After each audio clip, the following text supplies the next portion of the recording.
There you go. You Hey, did it. are we live? You did it. Oh my God, you're not going to check, are you? I am going to check. Let's All right, see. well, then I'll say welcome to everyone who has found us or will find us in the future. Well, Danay does the inevitable check to make sure that we're live. So, and There we what's go. the verdict? Yeah, we are. We're There live. we go. Did it And we once have again. someone. This is fun. I am completely outside of my comfort zone. It looks like Sheila and I are in the same place. We are not. And we are testing out. I just downloaded StreamYard now to play with this. And I am really sort of awkward right now. So I'm kind of just trying to feel into being like okay with things. And it's like, there we go. Oh, this is fun. Hi, Julie. Let's see. I'm going to show you a comment. Look at that. There we go. This is fun. I like StreamYard. I used to use StreamYard a few years ago, and it was super fun to play. You can invite people on. I did interviews on it. The comments can be very live and interactive, and it is fun. Now, I'm seeing a bit of a time delay for my own video, so I'm going to ignore it completely and just know that it doesn't matter. So what is also fun is at some point, if there's a lull in the conversation, Danay can actually change our background so you can see the bigger room because we actually have a piano over in the corner. It's super fun. We play it all the time. I was like, yeah, it's over there or it's over there. We'll wait till it gets even more boring than this, and then you can change the layout. But thanks for showing up, Julie. Hey, we have a Jill. Yeah. Oh, you're here. I'm going to show that. Hi, Jill. All right, so we're still practicing the etiquette that we don't need to comment every time someone pops on and you see the number go up. But if someone does put something in the comments, then you are allowed to acknowledge it and go from there. But yes, I know I've been a lurker on live videos. I don't want people calling me out because what if I want to leave? So we like to make it comfortable for everyone. That's fair. All right. Well, if I identify it as like however many people are on the call, they're not identifiable until they message. There's still a lot of pressure. There's a lot of pressure. Well, like Julie says, it's just a few peeps who love you, so get comfortable. So like thank you, Julie. Great. Yeah. See, Julie's awesome. I love Julie. Thank you, Julie. Yes. Yeah, we do have content, but I don't know, Sheila, if you want to throw this on your Facebook. I don't know how this works to add the link. It's just my YouTube, right? That goes on to your Facebook. I understood what you're saying. No, we're not doing that. We were having all of these voice message conversations back and forth for an hour before this, and that is not what I thought you meant. I thought the replay. I'll put the replay link on my Facebook. I personally don't feel the need to now spend 2 minutes looking down at my phone to drop a link on my profile, which no one's looking at anyway. So let's just all agree to that we're here live on YouTube because it's fun and your people love to come out and show you love. And my Facebook people are all at work. What's work? Anyway, that's true. We're like 4 minutes into, well, 3 minutes and 52 seconds into the non-content. So why don't we hop into some content? And all right. Our standards are raising because if you go back to our first video, I think we were a good full 10 minutes in before we started talking about anything. So look at that. We're getting better. We are getting better. Yeah. I don't know, like our first video was super, super fun. And this reminds me of the same energy of just trying to adjust to like, you're on like wobbly ground and it's like, oh my God, what's happening? And it's going outside your comfort zone, which was the first video, but we're not going to repeat that because no, we have new content. But I will tell you, originally we're offshoot from fear because fear was the first topic. So let's just keep navigating areas that feel like fear but aren't fear. Yes. Okay. So what we're doing is, all right, I'm going to tell you full transparency here. I had a plan for a topic. And I was very excited about that topic because some of you may know that Sheila and I are running a course right now on wealth and abundance. And one of the topics that came up in there was very inspiring. And it was about guilt. And then, so we were like, oh my God, let's talk about guilt. And then Sheila saw how crazy I was today about a particular topic, which was what we're going to talk about today. And I said, let's not do this particular topic today. And Sheila's like, let's do this topic today, which is decisions. Oh man, I could not decide. And, you know, people may or may not know this about me. I have so much challenge with making decisions. I convince myself in some weird way that it doesn't matter what I do, that I am going to end up making the wrong decision. Like that's what I feel legitimately. And people don't see it in me, maybe because like by the time I've made the decision and I've committed to it, it looks like I knew all along what I was doing.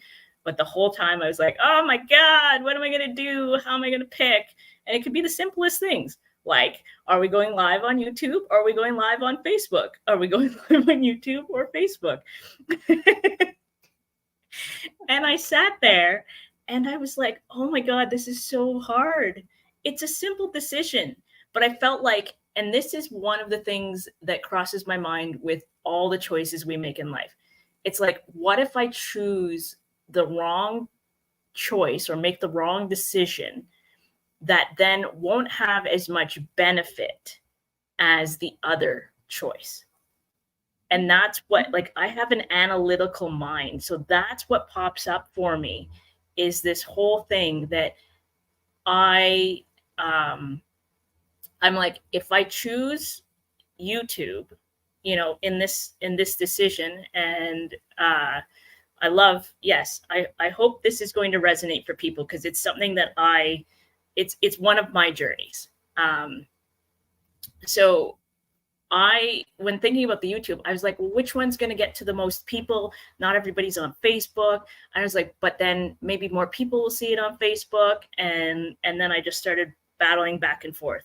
And then I was like, you know what? We're going to do it on YouTube. And then I went, no, maybe we'll do it on Facebook. And then she was like, well, just do it on your YouTube. Well, and like, you kept leaving me voice messages with the wrong one. Okay, you're right. We're just going to go on my Facebook. And then another message. Wait, no, I'm on YouTube. Your account, my account, what should we do? And it was, I think, brilliant, because just this morning I was on Instagram, and I had seen someone who posted a little snippet from Dr. Joe Dispenza, and it was exactly this. How long was it? Like 13 seconds, 20 seconds. And it was so perfect of take a deep breath, allow your mind to come out of that busyness and that ping-ponging, because to make a decision or to move ahead while you're still in that headspace, it's going to feel horrible. The whole step of the way, every step is going to be, this is going to go wrong and that's going to go wrong. And I hate to say it, but we were still kind of in that energy, I think, when we started, because it's like, obviously, now we got to do this and now we got to do that. And how does this work? Whereas I do believe that if we had backed off a little bit more, even yet again, and gotten into that space of imagination, like how much fun it's going to be. And we get to figure out a new program. And isn't it fun that we're in different spots, but we could have the same backgrounds, like sensing into the joy and the fun and the lightness of it. I think it would have been even faster and smoother to have gotten to this point. But again, nothing has gone wrong. That's my point. Nothing's gone wrong. No, nothing has gone wrong. And with anything in life, it's always best to take a step back, because when it's like, I don't know, I always get an imagery of a tornado and being in the eye of the storm. It's like that you're in the tornado and everything's chaotic, and it's like, it's a tornado of your thoughts. It's a tornado of your worries. It's the stresses. It's all that. And then as soon as you like step into the eye or step out of it, then you're like, okay, there it is wounding around outside of me. I'm not in it, surrounded by it. And I still feel that energy. I just looked at, my heart rate, and it's not as low as it usually is. So, yeah, I love this comment. Julie, thank you so much for sharing it. Everything unfolds exactly as it's meant to.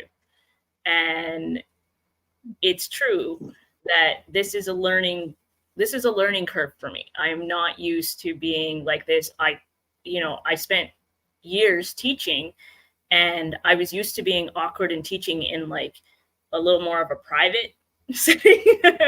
I mean, it would still have its. But I think this has normally been limited to 30 or 40 people at a time. So now, there were on the like global hundreds. scale, it feels bigger. No, there were hundreds. I would do live Oh. streams for teaching, and it'd be like 500 students, but they were students, and they were saying like it was cool that I was socially awkward, and it added like a little bit of an endearing quality. And I was like, great, I'm just teaching you the content. But now it's like, I don't have a lecture planned. I don't have like this PowerPoint set up.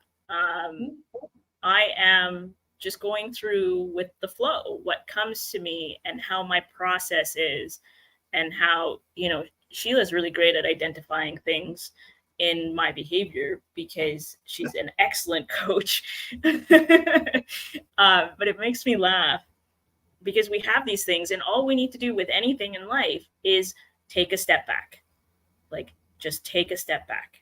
And it doesn't matter what you decide, because we're making decisions all throughout our day, 24/7. Like, every time we decide to, grab a fork instead of a spoon, or, tie our shoe a particular way, or all these things.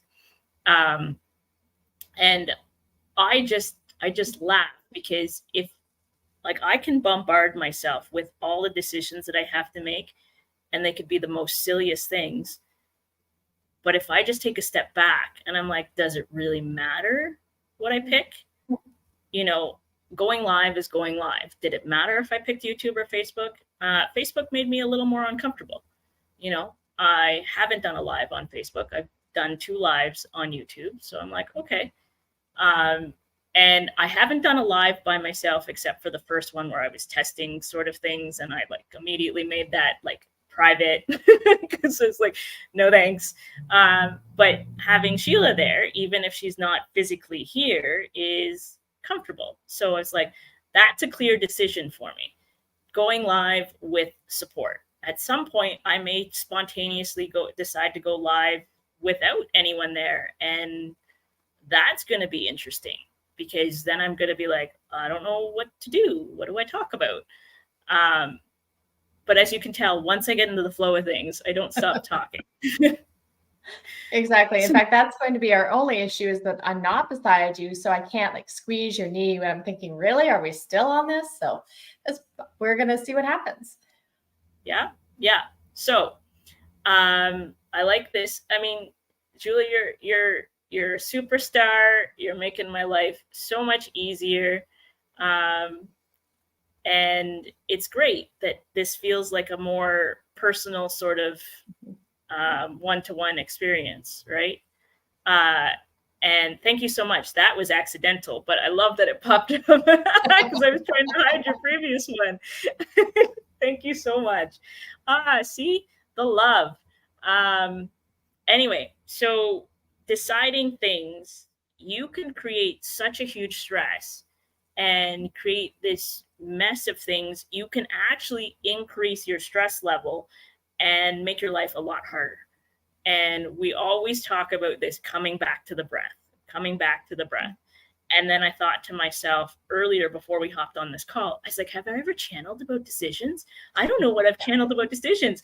And then I started panicking. I was like, I gotta find this channel. I found something from like 2 years ago. And then I like just sort of listened to what it said. And then it went out of my head because I wasn't in the place to receive it. So I was like, but why does it matter? I hop into a live I'll hit a flow. I may channel, I may not, but like it's just going to be a flow. And I think the idea is allowing. I think that's the biggest things about decisions, is that when we get caught up in not deciding something or not being confident about deciding something, we're not allowing the flow. So, and that feels big. It seems to always come back to allowing. Because I wasn't allowing things to unfold naturally today. I wasn't allowing for things to just kind of settle first or take a step back and say, like, what do I want to do?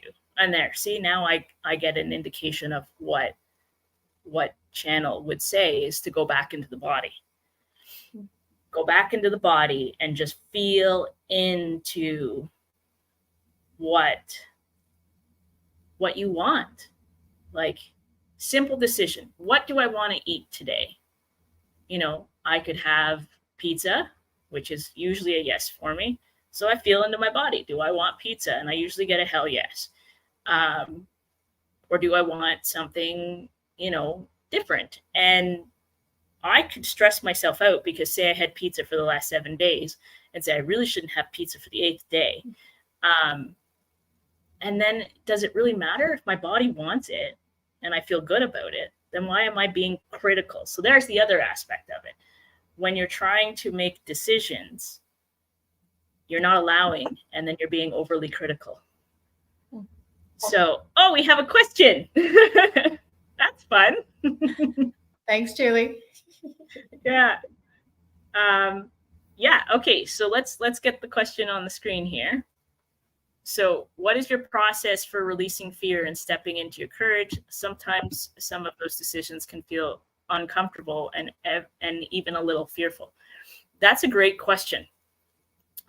Because the way I'm talking about decisions right now, it talks about fear and being courageous, because I was nervous about going live to begin with.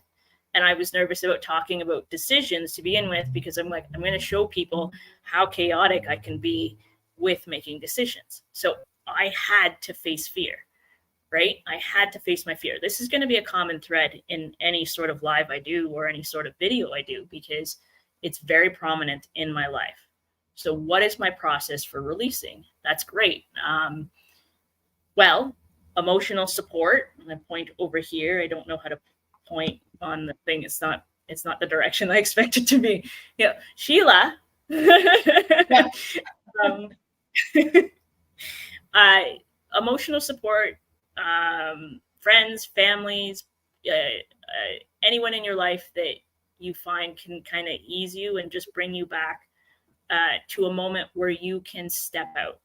Like, what the additional people in our lives do is they bring us back into our center. They bring us back into being grounded and saying, in the grand scheme of things, does this matter?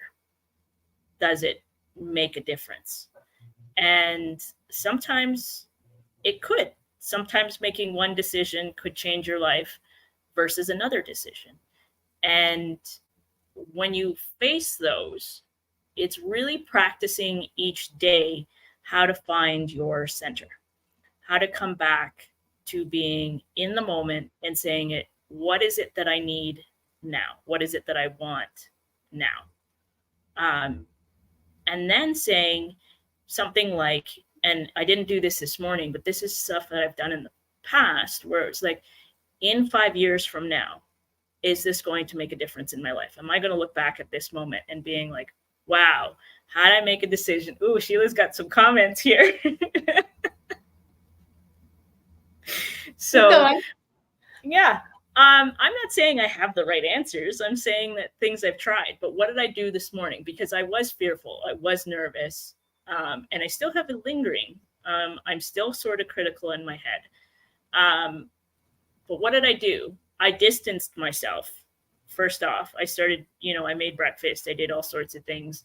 And then I kept going back to Sheila for reassurance on things because I wasn't trusting myself. That's another big one, trusting yourself. When you have difficulties with decisions, one thing that you're going to realize is actually you don't trust yourself as much as you think you do.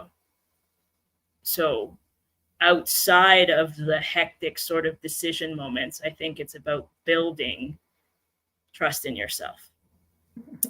Yes. Next episode, trust yourself. Sheila, I want you to comment because I said something about 5 years from now, would it matter? And that seemed to really spike some energy in you. So it wasn't that part. It wasn't that particular comment. I was having so many comments go through my mind, and it was not a judgment that what you were saying was wrong in any way. I simply have a different perspective. So yeah.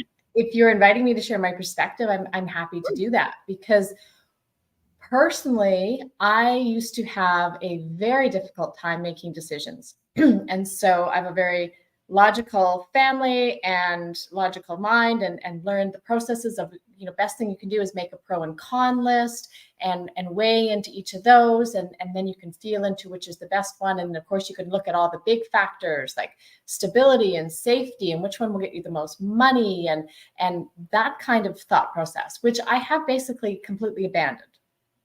Because what I prefer now is much more in line with what you were talking about, and feel into what feels right, what feels like it will make me happier, what feels better in my body. If I do consider either option, how does that feel? And tuning into that feeling, because when we start practicing, I do believe that we can sense in our body a yes or a no.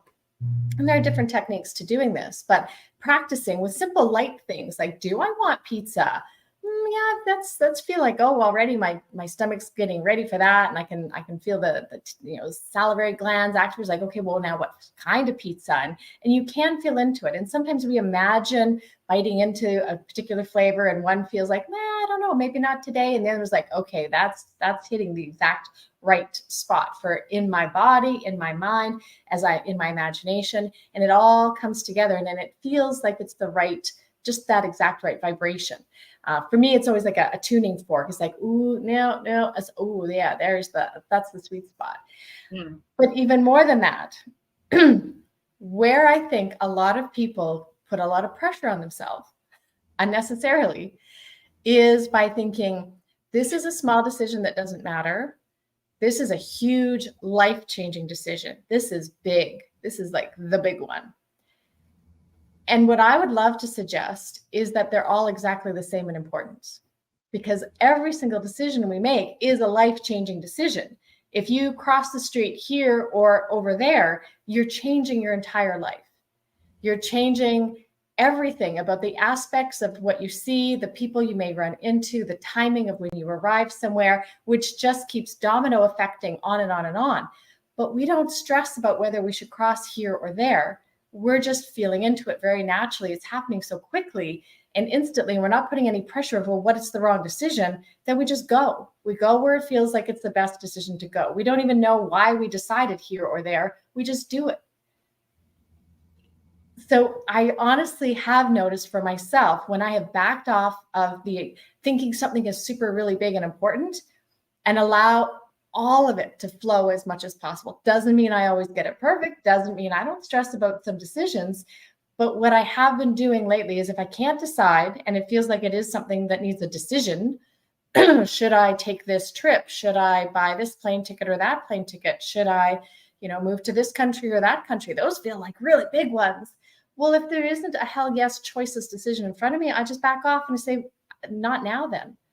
It's not clear right now, so I'm not going to choose right now. And there is no hard and fast date for me to make a decision. So I'm allowing myself that grace and time to feel into it a little bit more and just allow it. It doesn't mean that I'm spending more time thinking about it. I'm giving myself time to, as you said, back off, go do something completely different, and wait for more feelings, more data to come in, more preferences to form. So again, repeating myself, but taking off that pressure of having it mean something really big allows you to soften that this is right and that's wrong. Mm. Yeah. And then just feel into it. And then we did decide, let's do it. Okay, here's our window of time. So it made sense. There was a decision to be made within this window of time. Yep. But none of that would have been wrong. I'm happy we did this one. We could have been just as happy doing the other one or one of the other choices. And we could have said, you know what, it feels like too much pressure today. Let's bump it to tomorrow. Yeah. It can be lighter, to be easier, to give ourselves some more room. I think we very often put ourselves in a box of this has to be done and has to be done right. And we need to decide now. Yeah. Yeah. And I mean, essentially, you're saying the things that we hear often in the stuff we do, which is you can't get it wrong. Like I think that like the short answer to your question, Julie, would be like, you can't get it wrong. Like that's your process, is to remind yourself that you can't get it wrong. Yeah. Like, no matter what you do, because we always hear you're exactly where you're meant to be. And everything is perfect exactly as it is, even if it's going a little shaky or chaotically. It's there for you for a reason. So can I jump in and interrupt with that? Because so often people will hear that and they'll instantly have the but what if I can't decide what to take in university and I won't have a career? What if I don't know which job is the right one to take? What if, like, things people say, yeah, it can go wrong, because what if I'm homeless? And you can go to all kinds of extremes if you want to in your mind. But for me, it becomes, could that be all right? Could that actually be for your greater good? At the end of the day, whether it's 5 years from now or 20 years from now, when you look back, could you allow yourself the perspective of seeing how all those pieces went into the right places, even if at the time some of those decisions felt horrible or non-decisions, or you felt out of control? Like, I've had some really terrible things happen to me in my life. At the time, I would have said, hell no, this is not for me. But looking at it now, it's like, hell yes, this was perfect for me. It got me right where I am now and on the path to even a more and a better life. So again, giving yourself that space and perspective really does allow you to see it is working out. Yeah. Everything works out. There's always that common phrase that, I wouldn't be who I am or where I am without my experiences. So that's totally valid. We have another question here that I can show on the screen from Travis. So how do you ensure that you're being authentic and your true self whilst meeting societal norms and expectations, which may require you to mask? Well, the simple and easy answer to that, Travis, is let your freak flag fly. And,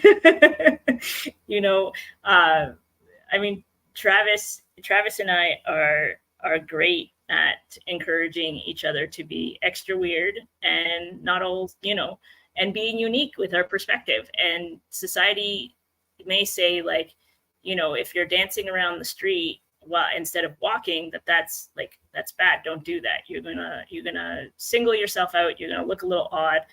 But that, to me, when I see that happening, I'm like, that person is really, really happy. Like, I've seen people dancing down the street where I am, and I was like, man, I want to be like you, and I've caught myself doing a little shimmy or like a little finger dance or whatever that just kind of says, like, what you feel authentically in a moment is like, I want to dance, or I want to move my body, or I want to do this thing. And this seems very, very minor, but it has societal repercussions, in a sense that there are people who don't know you that may create a judgment about you. But one of the things I've learned along the way is people are going to judge you no matter what you do. And what anybody thinks about you is absolutely none of your business. It matters what you think about you. And I know in my life that I've had to make decisions, including the stuff that I'm doing now, that isn't going to meet societal norms. It's getting there. It's getting into mainstream. And people are starting to see that. But at one point, mindfulness research wasn't relevant, wasn't important, it was considered to be weird, or meditation or yoga or any one of those things. And people started to see the benefits of it. So if you are being authentic and it feels good to you and it doesn't hurt anything or anyone, then I say do it. But you got to do what feels good for you. And if you feel called in any particular moment to hide a little bit, there's no shame in that either, because you got to allow yourself to reveal your true self at a point and a timing or a pace that feels good to you. Like, yes, go outside your comfort zone, but you know a difference between, feeling something, trying to force a decision where your body completely constricts and says, no, I can't do this. Like, it actually scares me. That's a huge no. And like Sheila was mentioning, it's got to be choiceless in some capacity. I mean, I will say yes to things even if I feel a tinge of fear, because I know that fear is just me going outside my comfort zone, not I'm legitimately fearful of something that could potentially hurt me. But Sheila, your thoughts? Well, I think today was the perfect example. And I mean, I love everything that you just said, and I'm going to play that back to you later. But so today we had a topic in mind that felt really comfortable for Danay. And then because of the experience of making the decisions this morning, I said, well, this is our topic. That felt uncomfortable. And so I countered with, well, let's go with YouTube, because you have experience and you're more comfortable on YouTube. So we're not putting so many different variables in play. Let's create within a comfortable place, adding in the element that feels a little bit of discomfort, just to help create some balance. And I think that that's so important. And we can distance ourselves more and more from tying ourselves and becoming attached to what people think, because there is always going to be someone who disagrees with you and someone who agrees with you, and a lot of people who just don't care. And when we can find that balance that feels best for us, that's, I think, where we have that happiness in our life. So, I mean, you can choose to show up at work naked because you're more comfortable without clothing. Obviously, there are going to be repercussions for that, and that's not going to be to your best benefit. However, there are ways that you can feel into, I want to stay as true to my own desires and beliefs, and I understand what is to my best benefit within working society, of living society. And so maybe you choose to work at home if you prefer to be naked as much as possible. And when you go into the office, you wear comfortable clothes. So it doesn't always have to be handing over what you want to the person, like giving it up.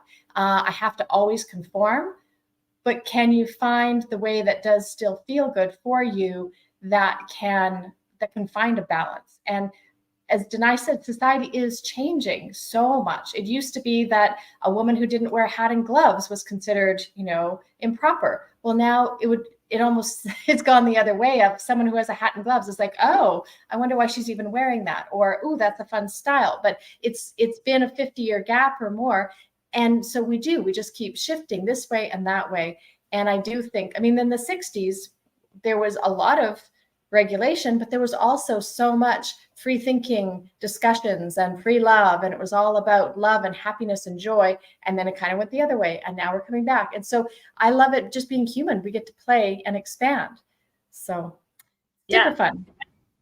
Totally. And I love what you were saying. And one of the things that was crossing my mind is essentially when we're making decisions or going outside our comfort zone, or trying to be authentic without, stepping on any toes, I kept thinking about like this elastic band. And, people have used elastic band analogies a ton, but like envision yourself in the middle of this massive elastic band, and that border of the elastic band is essentially your comfort zone line. And you can go outside of your comfort zone, make the decision to go outside of your comfort zone by just bending or stretching that sort of boundary, that sort of line.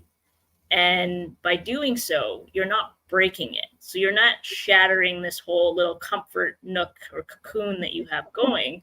you're just kind of pushing it and saying, yeah, I'm gonna go outside a little bit. You may even like dip your toe outside of that line, but know that you can come back in at any point. I'm reminded of a comic that's literally like a stick figure in an area that's like their comfort zone, and they run away from their comfort zone and they push the button that says I did a thing. And they push the button and they run back and they sit back in their comfort zone, but they did the thing and they went out their comfort zone maybe 10 seconds. But that's progress, right? So it's like it's focusing on stretching the boundaries instead of breaking them. And can you stretch them with some comfort level? And hello, Daniel. So it's interesting that these thoughts, these topics that we have, weave into so many different things and come back to so many different topics that we've already talked about. I love these questions, and authenticity is one of my big journeys. I've always, it's always come back to being authentic and speaking my truth. And I've had moments where I've cowered away. Well, I won't use the word coward. I've had moments where you would have stepped all over that. I've had moments where I've shied away from being authentic because I was worried about judgment. I was worried about people rejecting me in some capacity. And then you find your tribe, you find your people, and they're going to love you no matter what. Whatever you decide. They may have been like, that wasn't the best of decisions, but we still love you. So know that you can't get it wrong. You could make it harder on yourself, which is probably another topic. Well, I think that's the key, isn't it? It's beyond the decision itself. It's what do you feel is necessary? Like, do you somehow need to pay some dues and make it really difficult? Do you need to, does it need to feel hard to justify the decision that you're making? Like, this really could be a whole other conversation of just, why do you think it can't be easy? That's a great question. Why do we assume it has to be hard? There needs to be a struggle. There needs to be a battle. It's like, well, then you've earned it. We could, yeah, absolutely. So you feel like you've accomplished something when you've like climbed a mountain, but if you've just stepped on like a little step or a hill or something, and you're like, all right, and this will bring up a whole other set of topics of not celebrating like the little wins and only focusing on the big milestones. But let's see, we have another question here. Do you have any other comments, Sheila, before we hop on to this next question? No, let's do it. All right. So questions. Sometimes transferring power and allowing yourself to be supported by others feels like giving up. How can I better understand who can take the initiative forward once I can reasonably do no more? I think my answer to this is pretty simple, is ask yourself, do I need help? Because I think maybe in society they've created like this sort of negative meaning behind asking for help and not doing things yourself. And internally you get this feeling that you need, it's not even like giving up your power or giving up. If anything, it's empowering you to ask for help. Like there's power in asking for help, because if we set these limitations or these restrictions that say that we have to do everything on our own, we're social creatures. It's in our evolution to bond and create communities and villages and whatever may be. There's a reason why they say like it takes a village to raise a family. It takes the village, or it takes the tribe, or it takes your friends and family and your loved ones for everyone to be successful in achieving their goals and striving to who they want to be. And you may get help for 30 seconds, and that gives you the stepping stone that you need to keep going on your own. I panicked this morning trying to set this up on StreamYard. And, when Sheila called me and said, you're going to set up your own StreamYard, I went, because I didn't want to do that. It was easier for her to do it and for me to sit back and just let her do it. But she was helping me by allowing me to go a little bit outside of my comfort zone and just create the StreamYard. And I accidentally created something else, another account on Vimeo, and I was like, that's not StreamYard.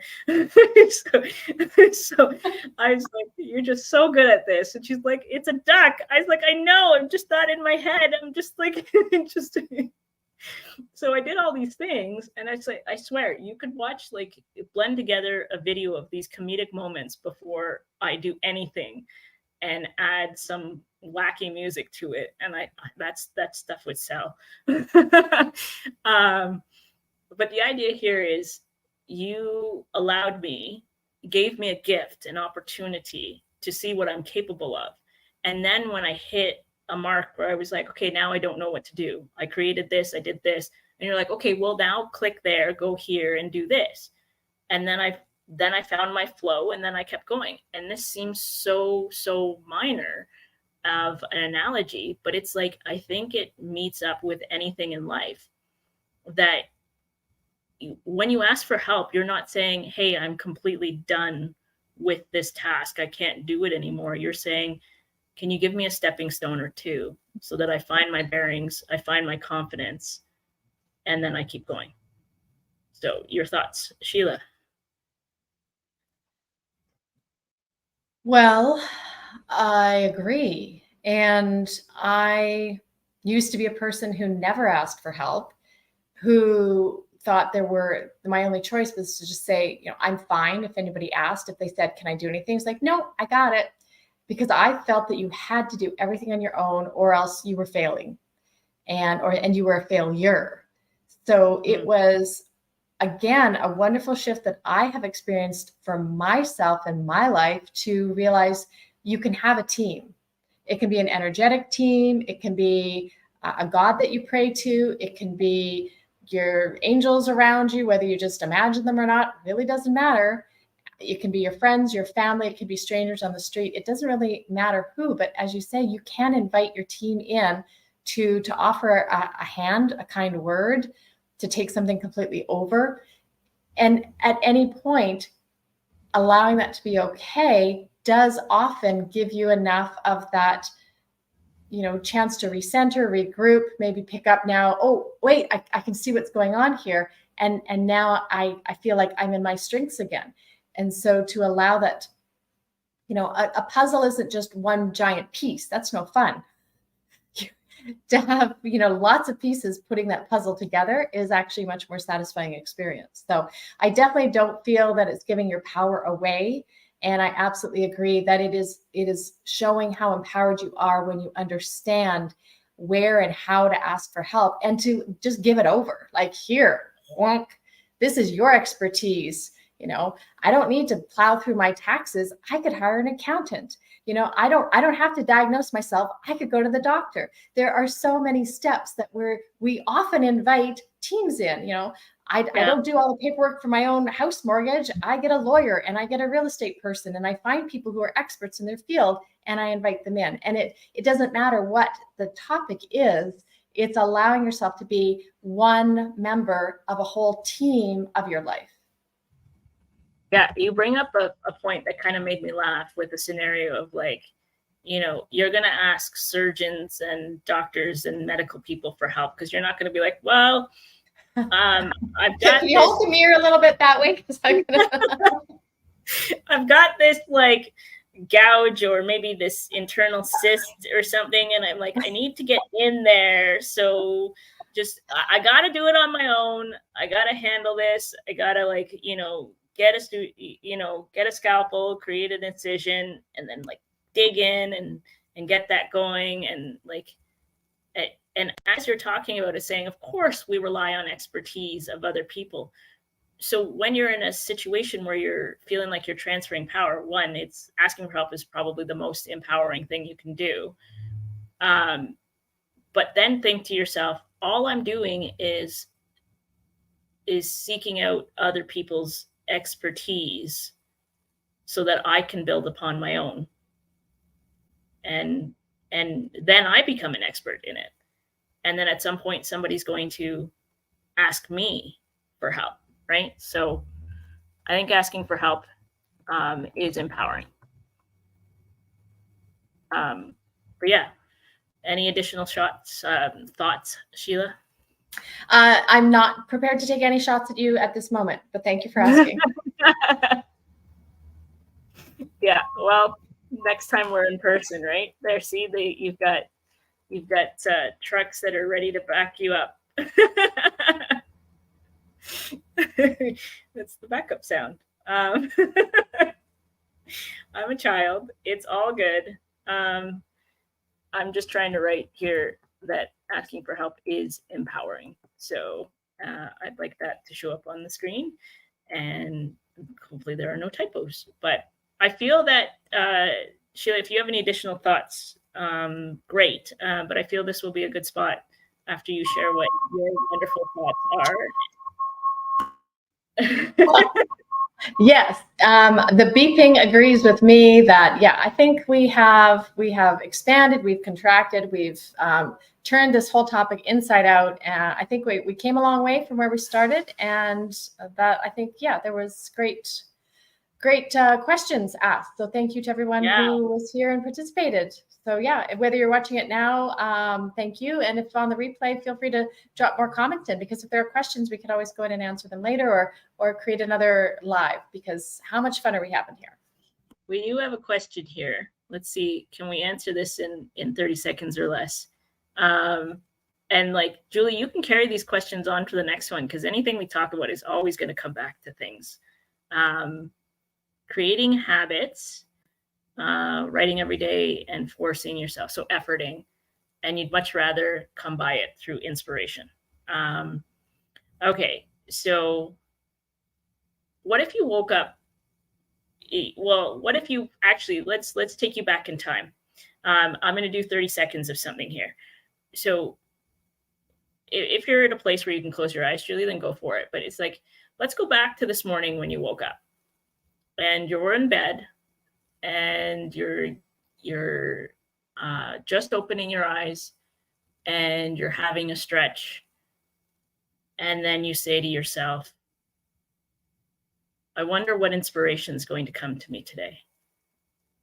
I'm excited to see that there's going to be some magic and some inspiration for me today. And I look forward to allowing myself to feel into what is it that I desire to do today.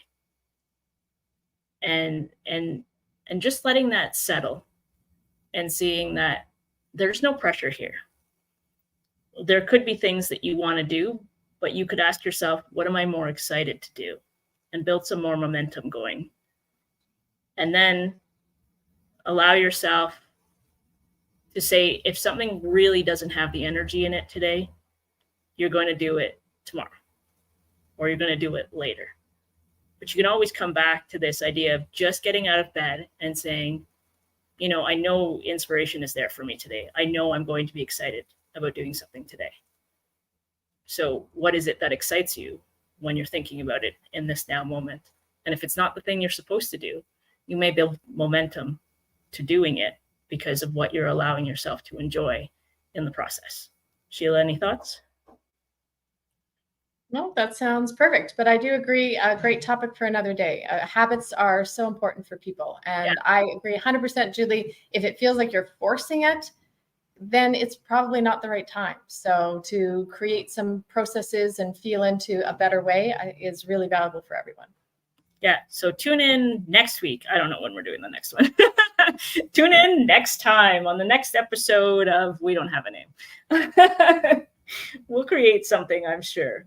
But a pleasure, everyone. Thank you so much for being part of the call or part of the replay. Feel free to drop comments in the YouTube replay if you didn't watch live. Thank you so much to all the people who joined and asked questions and allowed for this to be an expansive and insightful conversation. And thank you so much, Sheila, for keeping me sane and allowing me to have my quirks and be chaotic, and then know it's still okay. It all worked out, didn't it? It always does. Thank you so much, everyone. Thank you, Sheila, and tune in next time. All right.